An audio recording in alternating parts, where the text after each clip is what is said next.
من بين خلق الله جت تسألني سبحان ربي والحلاذي فيها. قالت أريدك يا فتاة تكفلني هوية الزاير أريد أقطعها. قلت ابشري بس الذي حيرني ليش ما لقت غيري أنا يكفلها. أكيد هذه جاية تقصدني مخصوص أنا من بينهم عاجبها. القصيدة بعنوان يا مجلس الأمن انتبه تظلمني. قصة تحكي عن صميم الواقع يلحنها صديق الجمهور فايز أبو شمس يعزفها الأنامل الذهبية أبو خليل الفرحان ويقعها الزبيد الفرحان مع تيات تسجيلات الفايز دمار خط الحدا جوار مطن الحضر.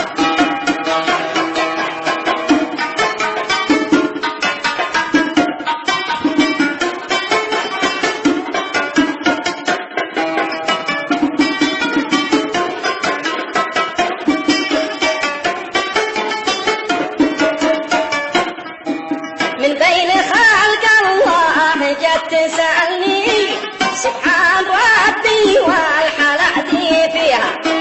قالت أريدك يا فتاة كفلني هوية الزاير أريد أقطعها.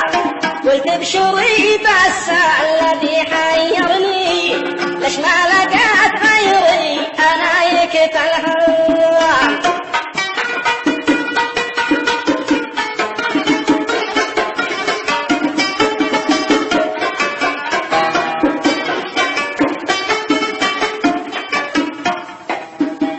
قلت ابشري بس الذي حيرني ليش ما لقيت غيري أنا يكفلها.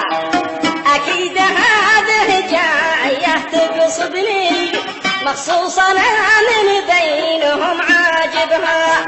وكلنا أمشي مكان تلحقني محلى أدبها ربنا يحميها.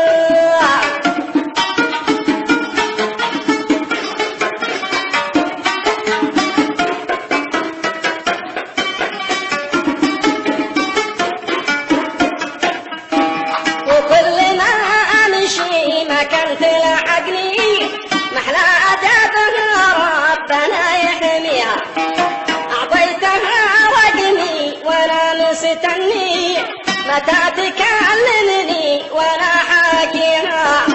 البدر هذا فيها وهو وقعني واصبحت أنا مأسور في عينيها.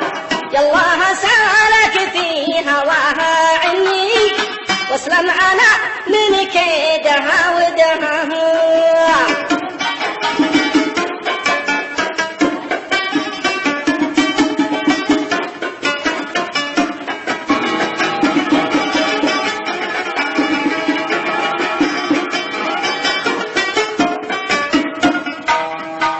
يالله سالك في هواها عني واسلم أنا من كيدها ودها. عيونها فيها جمال جنني حتى الحواجب جعل من سواها. وشعرها الأشقر أكيد هيجني لا سوته قدامها ووراها. خدودها تفاح ذي يعجبني تفاح لبناني على خدها. يعني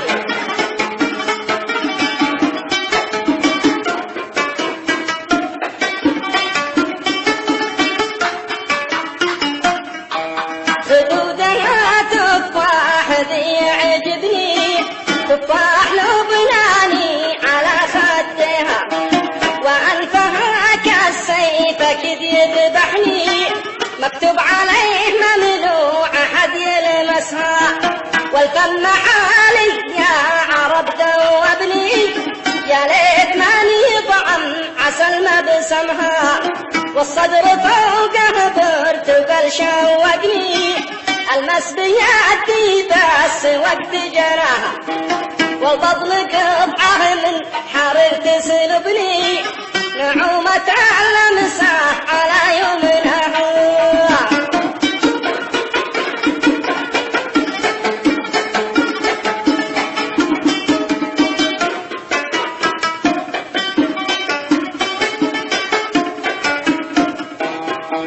والبطن قطعه من حرير تسلبني نعومة المساح على يمنها.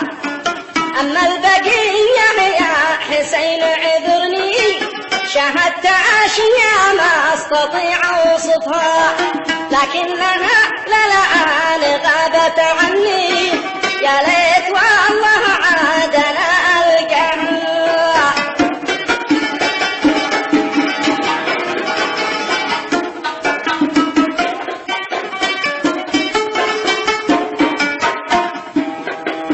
أبو ذياب في حبها بيوني، قطاع قلبه ضاع من يمرها، قولوا لها يا ناس تسأل عني، وترحم العاشق أبي يتبعها، قولوا لها قد ضيفها شاغلني، بالله يا نوح الطير دورها.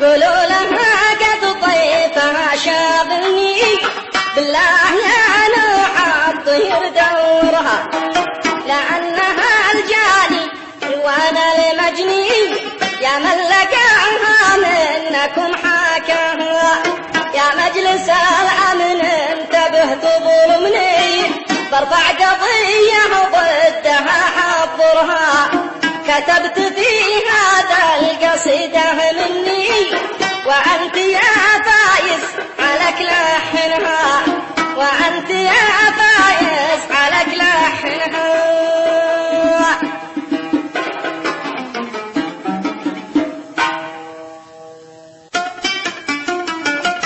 من بين خلق الله جت تسألني سبحان ربي والحلاذي فيها، قالت أريدك يا فتاة الفني هوية الزاير أريد أقطعها، قلت ابشري بس الذي حيرني، ليش ما لقيت غيري أنا يكفلها، أكيد هذا جاية تقصدني.